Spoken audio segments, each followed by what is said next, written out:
सरकारले सार्वजनिक यातायातको भाडा बढाएको छ। कान्तिपुर समाचारमा आज कति बढ्यो सवारीको भाडा? यस सम्बन्धी समाचारसँगै प्रधानमन्त्री देउवाको भारत भ्रमण सम्बन्धी समाचारहरू। के प्रधानमन्त्रीको भारत भ्रमणमा 2.5 दशकदेखि अलपत्र पञ्चेश्वर परियोजनाको चर्चा होला? यससँगै आज हामीसँग हुनेछ स्थानीय तह निर्वाचनको लागि सुरक्षा संयन्त्रको तयारीबारे रिपोर्ट। सत्तारूढ दलहरूले चुनावी तालमेलको खाकाको तयारी गरिरहँदा तल्लो तहमा भने दल अदल बदलको राजनीति र महानगरपालिकाहरूमा तालमेलको अन्यलको सन्दर्भ। भारतलाई सस्तोमा तेल किन्ने रुसको प्रस्तावले अमेरिकालाई झस्का अनि त्रिकोणात्मक टी20 सिरिजमा नेपाल एक खेल अगावै फाइनल पुगेको सुखद समाचार। नमस्कार, अब मुख्य समाचार। प्रधानमन्त्री देउवा 4 मन्त्रीसहित 50 सदस्यीय प्रतिनिधि मण्डलको नेतृत्व गर्दै भोलि भारत जाँदै। बिजुली आयात निर्यात र रासायनिक मल प्राथमिकतामा, नागरिक भन्छन् नक्सा विवाद टुङ्ग्याउ। स्थानीय तह निर्वाचनमा तालमेलको खाका बनाउन तल्लो तहमा संयन्त्र गठन गर्न सत्ता गठबन्धन दल सहमत। टिकट पाउने लोभमा पार्टी फेर्ने प्रवृत्तिमा आएन सुधार। निर्वाचनलाई भयरहित बनाउन सुरक्षा रणनीति तयार। 22,000 मतदान केन्द्रमा 2.5 लाख सुरक्षाकर्मी परिचालन। सबै मतगणना स्थलमा सीसीटीभी जडान गरिने। रुस युक्रेन युद्धका बीच रुसी विदेश मन्त्री भारत भ्रमणमा। भारतलाई सस्तोमा तेल किन्न रुसको प्रस्ताव। अमेरिका लगायत पश्चिमा राष्ट्र असन्तुष्ट। र नेपाल त्रिकोणात्मक टी20 सिरिजको फाइनलमा पपुवा न्युगिनी 37 रनले पराजित। करण केसीको ह्याट्रिक सहित 5 विकेट।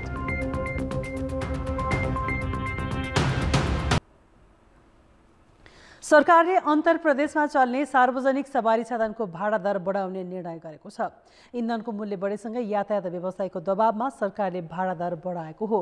भौतिक पूर्वाधार तथा यातायात मन्त्री स्तरीय निर्णयबाट सवारी साधनको भाडा 10 देखि 14% बढाउने निर्णय भएको यातायात व्यवस्था विभागका महानिर्देशक नवराज घिमिरेले जानकारी दिए। असार मात्र डिजेलको मूल्य 34% बढेको आधारमा भाडा बढाइएको हो। भाडा वृद्धिका 13 सूचक मध्ये इन्धनको हिस्सा 34% हुने गर्छ। मन्त्रालयका अनुसार आन्तरिक रूपमा नभई एक प्रदेशबाट अर्को प्रदेशमा चल्ने सवारी साधनको भाडा बढाइएको हो। मन्त्रालयले बढाएको भाडा विवरणबारे भने आइतबार सार्वजनिक गरिनेछ। प्रधानमन्त्री शेरबहादुर देउवा 3 दिने भ्रमणका लागि भोलि भारत जाँदैछन्। प्रधानमन्त्रीको भ्रमण टोलीमा 4 मन्त्रीसहित 50 जना नेपाली प्रतिनिधि सहभागी हुने परराष्ट्र मन्त्रालयले जनाएको छ। भ्रमण दलमा परराष्ट्र, ऊर्जा, कृषि र स्वास्थ्य मन्त्री सामेल हुनेछन्। देउवा भोलि अपराह्न नेपाली टोलीको नेतृत्व गर्दै नयाँ दिल्ली प्रस्थान गर्नेछन्। 3 दिनसम्म भारतमा रहँदा प्रधानमन्त्री देउवाले द्विपक्षीय हित, सहयोग, अभिवृद्धि लगायतका विषयमा विभिन्न पक्षसँग छलफल गर्नेछन्। भ्रमणका बेला दुई पक्षबीच सीमा विवाद, सीमा सुरक्षा, नेपालमा सञ्चालित भारतीय आयोजना लगायतको विषयमा छलफल हुनेछ। दुई पक्षबीच बिजुली आयात निर्यात, रासायनिक मलको सहज आपूर्ति, व्यापार लगायतका विषयमा सम्झौता गर्ने तयारी छ। भ्रमणमा प्रधानमन्त्री देउवा र समकक्षी नरेन्द्र मोदीले जनकपुर जयनगर रेल सञ्चालनको भर्चुअल उद्घाटन गर्नेछन्। तर परराष्ट्र मन्त्रालयले भने भ्रमणका एजेन्डा सार्वजनिक गरेको छैन।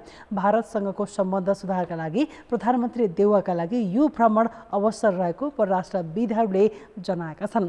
उता दिल्ली स्थित नेपाली दूतावासले प्रधानमन्त्री देउवाको भारत भ्रमणको तयारी पूरा गरेको दिल्ली पुगेका कान्तिपुर संवाददाता रमेश धमलाले जनाएका छन्। यसैबीच आज बसेको मन्त्री परिषदको बैठकले प्रधानमन्त्रीको भारत भ्रमण स्वीकृत गरेको छ।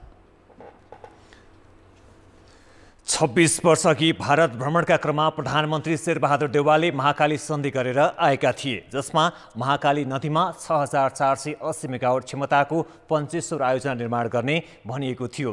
तर सम्झौता भएको लामो समय बितिसक्दा पनि यो आयोजनाको विस्तृत परियोजना प्रतिवेदनको सम्म टुङ्गो लाग्न सकेको छैन।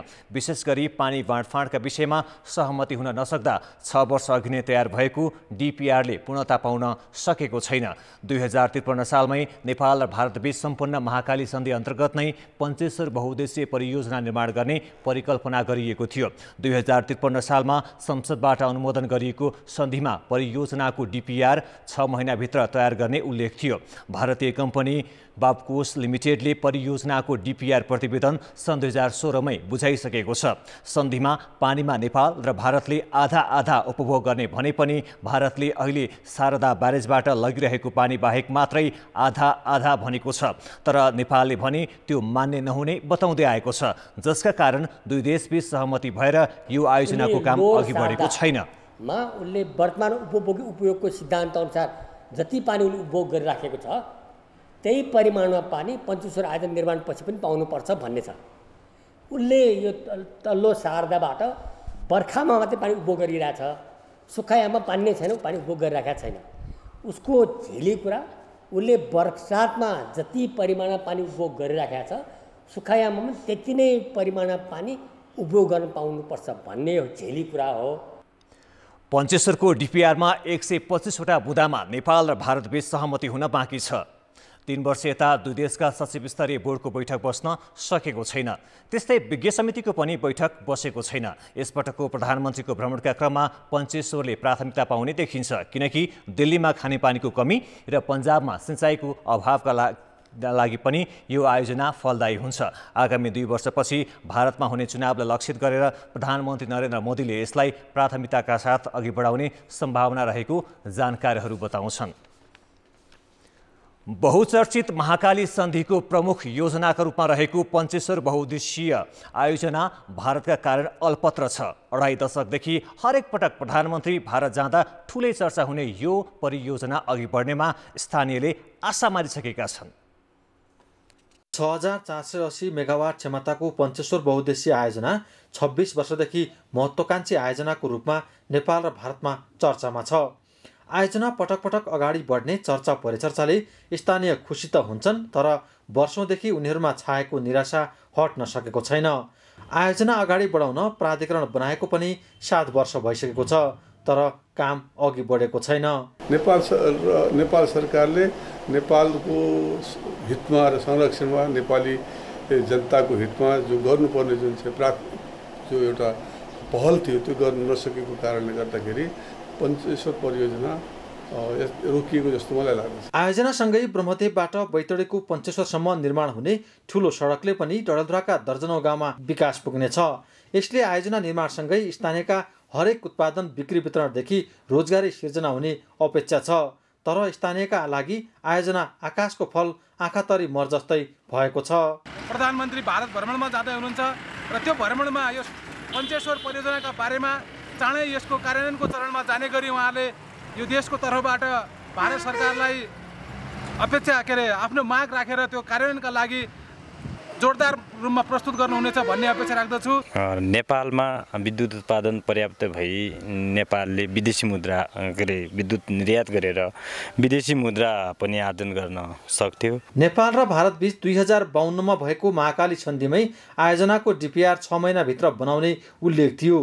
तर पश्चिमबाट सूर्य उदाउँछ भनेर नेपालले सन्धिमा हस्ताक्षर गरेको 26 वर्षमा पनि आयोजनामा कुनै प्रगति हुन सकेको छैन। कान्तिपुर समाचारका लागि बैतडीबाट ईश्वर बोहरा, कञ्चनपुरबाट तेजसिंह मुस्कानका साथ वरुण पनेरू, डडेलधुरा। अब जनताको आवाज आज हामीले 7 प्रदेशमा सोधेका छौँ। प्रधानमन्त्रीले भारत भ्रमणमा के एजेन्डा उठाउनु पर्ला? जनताको आवाज। कालापानी लिपुलेक सम्बन्धी कुरा उठाउनुपर्छ। बेचबिखनमा परेका महिलाहरू, बालबालिकाहरू, अप्ठ्यारामा परेका मानवहरूको चाहिँ प्रवर्तनको लागि चाहिँ उहाँले यो एजेन्डा उठाउँदाखेरि ठिक हुन्छ जस्तो लाग्छ। भारतबाट आउने तिनीहरूलाई चाहिँ अत्यधिक मात्रामा त्यसको मूल्य त्यसको ट्याक्स बढी लिनुपर्छ। सेनाहरू आएर नेपालको सीमामा ज्यादती गरेको देखिन्छ, त्यसको विषयमा पनि एजेन्डाहरू उठाउनु पर्ने देखिन्छ। राष्ट्रियता अनि सीमा विवाद र हाम्रो अन्तर्राष्ट्रिय कूटनीतिक सम्बन्ध। भारतमा भएका नेपाली चेलीहरू चाहिँ यौन शोषणमा परिरहनु भएको छ, उहाँहरूलाई चाहिँ त्यहाँ गएर उद्धार गरिदिन म विनम्र अनुरोध गर्दछु। भारतको के छ सबै त्यो सबै राम्रो होस्। हाम्रो भूमिको बारेमा कुरा उठाउनुपर्छ। लिपुलेक, लिम्बुधुरा र कालापानीको विषयमा चाहिँ कुरा उठाउनु पर्दछ। नेपाल र भारत बीचको चाहिँ सीमा विवादको कारण एकदम सम्बन्ध पनि चिसिएको जस्तो देखिन्छ। स्थानीय लोकलमा पाउने प्रडक्टहरूलाई चाहिँ इम्पोर्ट गर्नको लागि उहाँहरूले सहयोग गर्नुपर्ने जस्तो लाग्छ मलाई। वर्तमान परिस्थितिलाई कुनै पनि असर गर्ने खालको सम्झौताहरू नहुन्। नेपाल र भारत बीच हुने जुन आयातका कुराहरू छन् त्यसमा व्यापारिक सुधार हुनु पर्यो। राष्ट्रको हितको पक्षमा कुनै पनि असर नपुर्याउने खालका सम्झौताहरू गर्नको लागि किसानलाई अहिले तत्काल आवश्यकता पर्ने रासायनिक मलको विषयमा कुरा उठाउन आवश्यक छ। भारत र नेपालको सम्बन्धमा व्यापारिक सम्बन्ध छ नि, यो सम्बन्ध दिगो हुनु पर्यो। यो सीमा विवादलाई चाहिँ टुङ्ग्याउनुपर्छ। सबभन्दा पहिला नक्साको विषयमा पनि कुरा गर्नु पर्यो। आपूर्तिको सहजताको विषय र हुलाकी सडकको विषयमा चाहिँ प्रधानमन्त्रीले अहिले उठाउँदा राम्रो।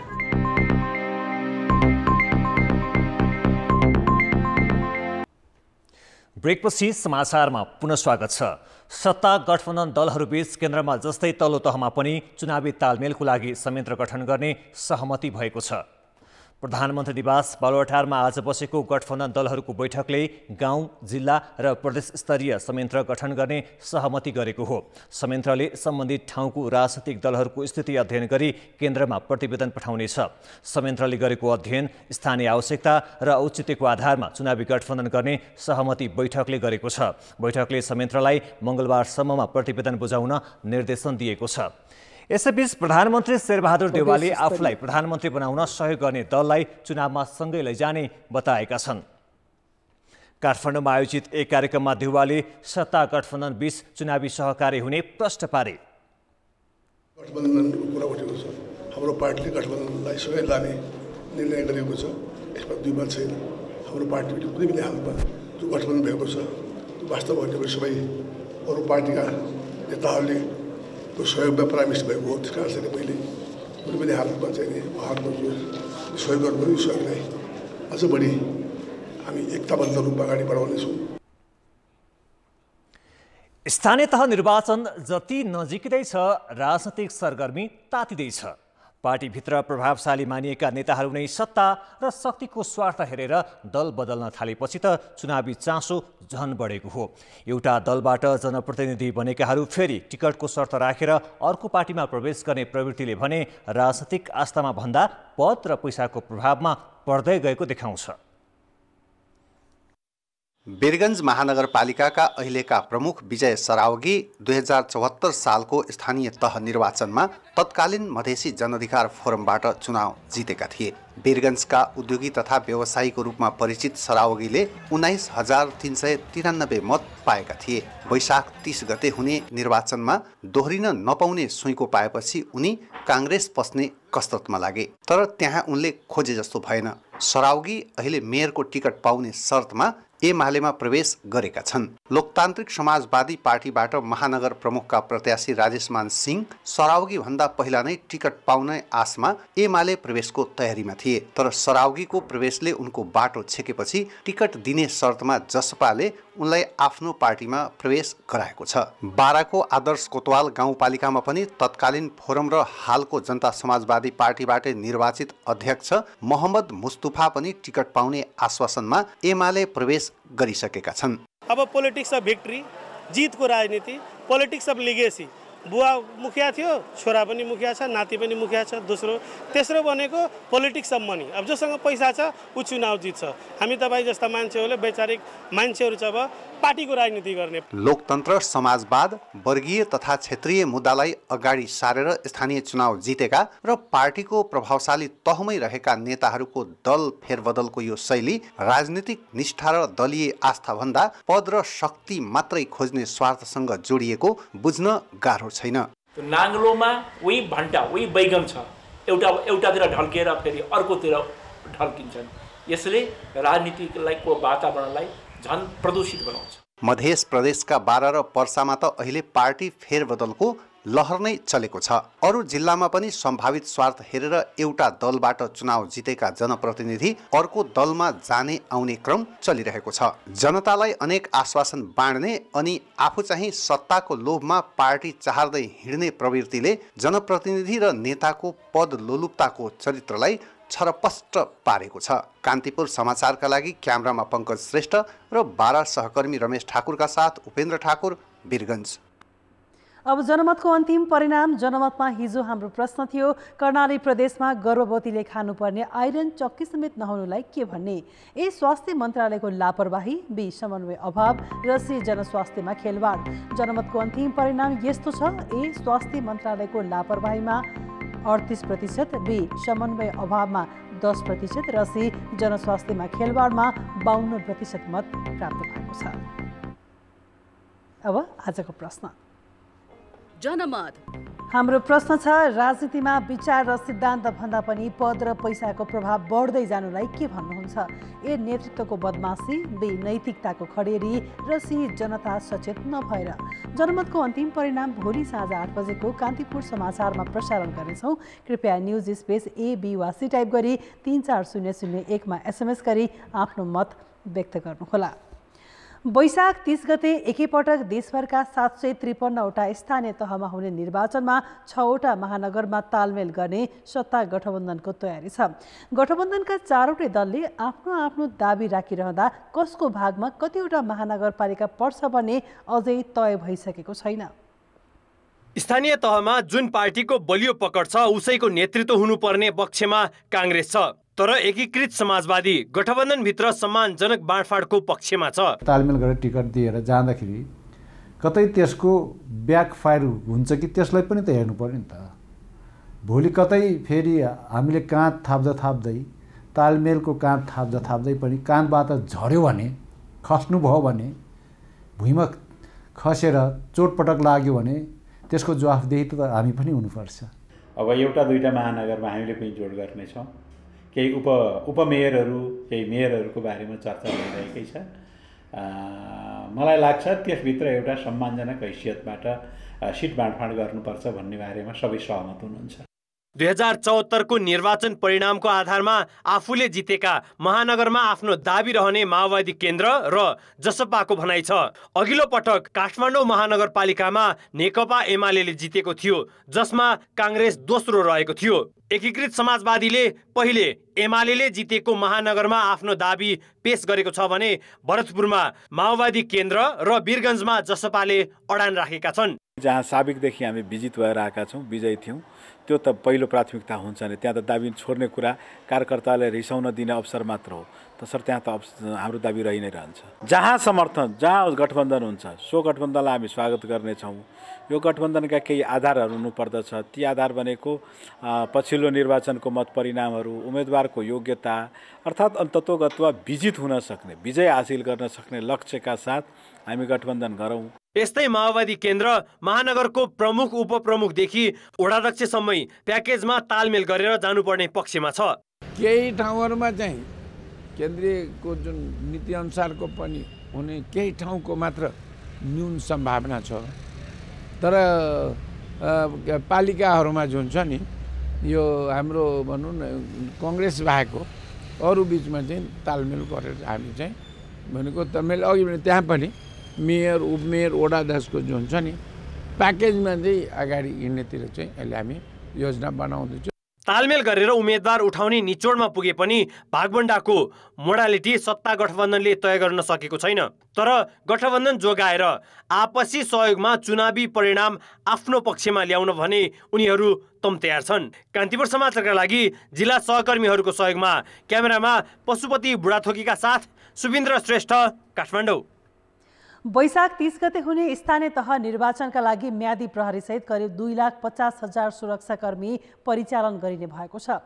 निर्वाचन आयोगले मतदाता नामावलीदेखि मतदान स्थलसम्म सार्वजनिक गरेपछि अब भइरही चुनावको वातावरण तयार पार्ने जिम्मेवारी सुरक्षा निकायको काँधमा पुगेको छ।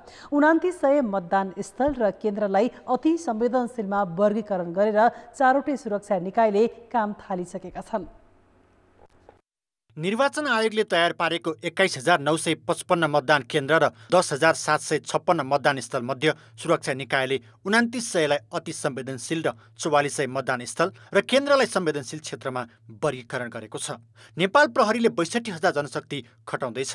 थप 1 लाख म्यादी प्रहरीको चैत 19 गतेसम्ममा छनौट गरिसकेर 10 दिने तालिममा पठाउने तयारीमा छ।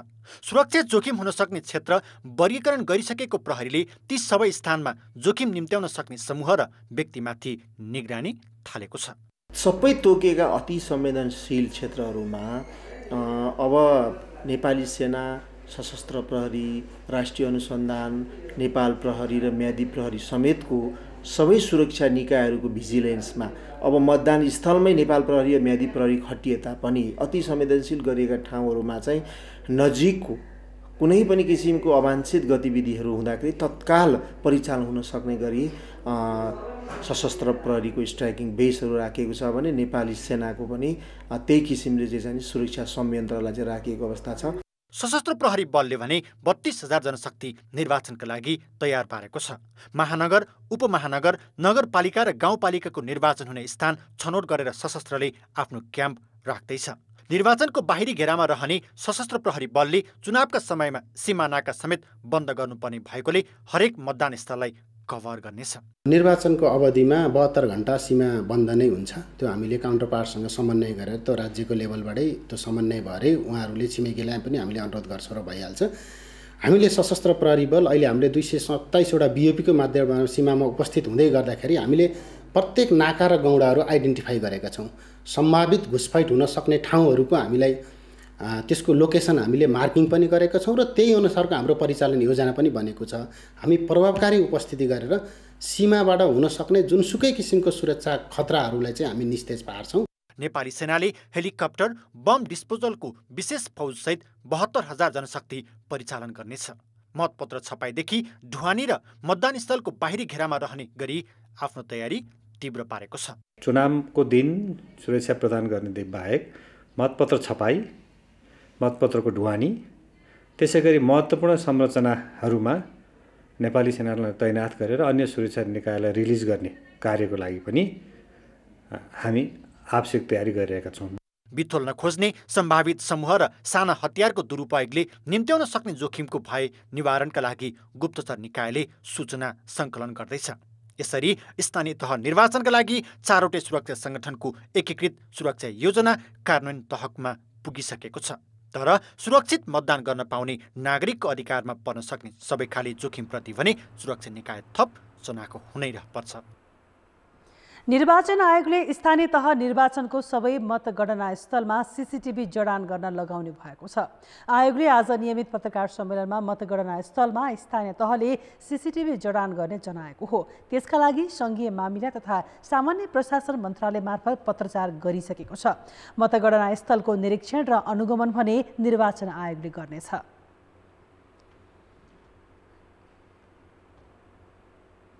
आयोगले निर्वाचनमा सहभागिता जनाउने राजनीतिक दललाई हिजो 17 बुँदे निर्देशन जारी गरेको थियो। खेलकुद समाचार। कान्तिपुर खेलकुद समाचारमा स्वागत छ। घरेलु टोली नेपाल लगातार तेस्रो जित हात पार्दै त्रिकोणात्मक T20 सिरिजको फाइनलमा प्रवेश गरेको छ। आज भएको खेलमा नेपालले दिपेन्द्र सिंह ऐरी र करण केसीको उत्कृष्ट प्रदर्शनको मद्दतमा पपुवा न्युगिनीलाई 37 रनले पराजित गर्यो। कीर्तिपुर स्थित टियु मैदानमा पपुवा न्युगिनीले टस जितेर फिल्डिङ रोजेपछि ब्याटिङमा उत्रिएको नेपालले 20 ओभरमा 7 विकेट गुमाएर 203 रनको विशाल योगफल बनाएको थियो। ओपनर कुशल भुटेल 17 रनमा पहिलो विकेटको रूपमा आउट हुँदा टिमको स्कोर 44 थियो। आसिफ शेख 38 रनमा मैदान बाहिरिए। नेपालले सुरुवाती 10 ओभरमा 2 विकेट गुमाएर 77 रन जोडेको थियो। बाँकी 10 ओभरमा 126 रन बटुल्यो। रोहित पौडेलले 23 बलमा 41 रन बनाउँदै दिपेन्द्रलाई साथ दिए। रोहित आउट भएपछि क्रिजमा आएका आदिल अन्सारी र दिपेन्द्रले 76 रनको विस्फोटक साझेदारी गरे। यो जोडीले 19औं ओभरमा 32 रन बनाउँदै एकै ओभरमा सर्वाधिक रन बनाउने राष्ट्रिय रेकर्ड बनाएका थिए। दिपेन्द्रले 33 बलमा 66 रनको अर्धशतकीय बारी खेले। उनले 18औं ओभरमा लगातार 3 छक्का हिर्काउँदै अर्धशतक पूरा गरेका हुन्। उनको T20 अन्तर्राष्ट्रियमा चौथो अर्धशतक हो। यस्तै दिपेन्द्रको T20 आईको करियरमा पनि यो उच्च प्रदर्शन हो। राष्ट्रिय टिममा डेब्यू गरेका आदिलले आक्रामक ब्याटिङ गरी 11 बलमा 33 रन बनाए। नेपालले अन्तिम ओभरमा 3 विकेट गुमायो। काबुआ मोरेयालाई 3 विकेट लिए। जवाफमा पपुवा न्युगिनीले 19 ओभर 4 बलमा 166 रन मात्र बनाउन सक्यो। करण केसीले ह्याट्रिक सहित 5 विकेट लिएपछि पपुवा न्युगिनीको पारी कोल्याप्स भएको हो। अविनाश बोहरा र सोमपाल कामीले 2 विकेट लिए तथा सन्दीप लामिछानेले 1 विकेट लिए। चार्ल्स अमिनीले सर्वाधिक 62 र टोनी उराले 43 रन जोडे। नेपाल 3 खेलबाट 6 अङ्क जोड्दै फाइनल पुगेको छ। पहिलो खेलमा नेपालले पपुवा न्युगिनीलाई 15 रनले हराएको थियो। लगातार तेस्रो हार बेहोरेको पपुवा न्युगिनी लगभग प्रतियोगिताबाट बाहिरिएको छ। नेपालले शनिबार मलेसियासँग प्रतिस्पर्धा गर्नेछ। भोलि पपुवा न्युगिनी र मलेसिया बीच खेल हुनेछ।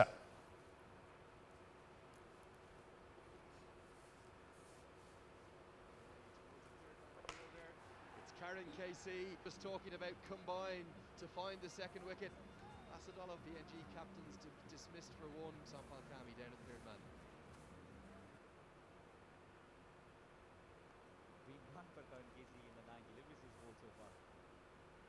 Good shot. First authoritative stroke. He's going to go all the way for 6. Tony Ura on the swivel hook. Keep supporting our bowling cricket. Enjoyed it. Good motto for life. As we see an attempted diving stop. This one all away from a down. तीव्र गतिका bowler Karan केसीले टी20 अन्तर्राष्ट्रियमा 50 wicket पूरा गरेका छन्। सन्दीप लामिछानेपछि यो सफलता हात पार्ने करण केसी दोस्रो नेपाली खेलाडी हुन्। करणकै कीर्तिमानी प्रदर्शनको मद्दतमा नेपालले घरेलु मैदानमा जारी त्रिकोणात्मक सिरिजमा आज पपुवा न्युगिनीलाई 37 रनले हराएको थियो। ओपनिङ बलिङमा आएका करणले पहिलो ओभरको चौथो बलमा लेगासियाकालाई आसिफ शेखको हातबाट क्याच आउट गराउँदै 50 विकेट पूरा गरेका हुन्। आजको खेलमा उनले ह्याट्रिक सहित 5 विकेट लिए। आफ्नो दोस्रो ओभरमा पपुवा न्युगिनीका कप्तान असाद भालालाई 1 रनमा आउट गरेका थिए। उनले 19.2 बलमा 7 सुपर, तेस्रो बलमा साइमन अताई र चौथो बलमा हुसाइन पोकानालाई आउट गर्दै ह्याट्रिक पूरा गरे। टी20 आईमा ह्याट्रिक गर्ने करण पहिलो नेपाली बलर बनेका छन्। यस्तै एकै खेलमा 5 विकेट लिने पनि करण पहिलो खेलाडी हुन्। करणले 3.4 बलमा 5 विकेट लिने क्रममा 21 रन खर्चे। उनले अहिलेसम्म 36 टी20 आईमा कुल 54 विकेट हात पारेका छन्। करणले यो सफलता आफ्ना लागि विशेष भएको प्रतिक्रिया दिएका छन्। Get in for a photo, and not just the trophy he's going to get his hands on, but Binod Das is just one more little thing to give him as well. How did that feel? Yeah, it's always special. AFC कपको playoff खेल्न श्रीलङ्काको blue star FC Nepal आइपुगेको छ। Blue स्टारले आगामी मंगलबार 10 रङ्गशालामा नेपालको league champion Machhindra क्लबसँग भिड्दैछ। ब्लू स्टार र मछिन्द्र एफसी कप छनौटको प्लेअफको पहिलो खेल खेल्न लागेका हुन्। यो खेलको विजेताले प्लेअफको दोस्रो खेलमा भारतको मोहन बगानसँग खेल्ने मौका पाउनेछ। टिमका सहायक प्रशिक्षक डेमोस सगायाले मछिन्द्र सशक्त टिम रहेको प्रतिक्रिया दिएका छन्। उनले मछिन्द्र विरुद्ध उत्कृष्ट प्रदर्शन गर्ने अपेक्षा राखेका छन्। Machindra is a very good team, technically very good. We are focusing on that. Try to do our best. Blue स्टारले 3 जना 23 वर्ष मुनिका खेलाडी, 2 राष्ट्रिय टिम आबद्ध खेलाडी र 3 विदेशी खेलाडी समावेश गरेको छ। पहिलो चरणमा मछिन्द्रलाई पराजित गर्ने क्लबको लक्ष्य छ। मछिन्द्रले पनि खेलका लागि राम्रो तयारी गरेको बताएको छ। अघिल्लो संस्करण लिग विजेता भए पनि मछिन्द्रले एफसी क्लब लाइसेन्स नहुँदा प्रतियोगिता खेल्न पाएको थिएन।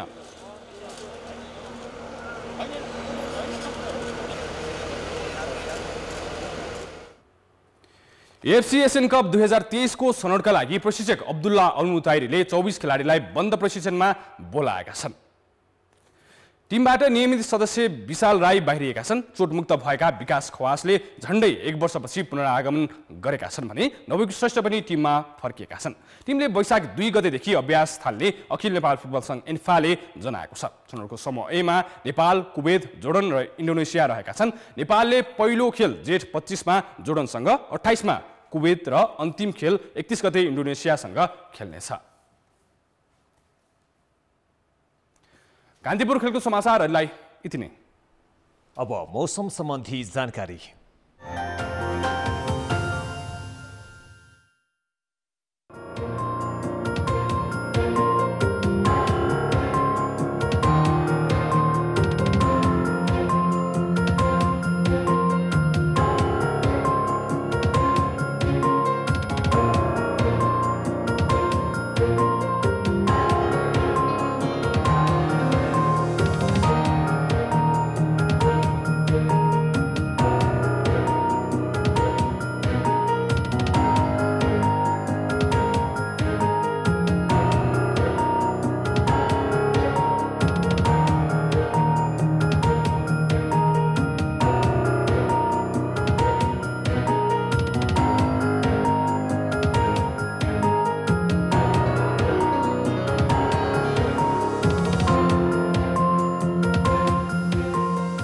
कान्तिपुर समाचार अहिलेलाई सकियो। कान्तिपुर टेलिभिजन हेर्दै गर्नुहोला।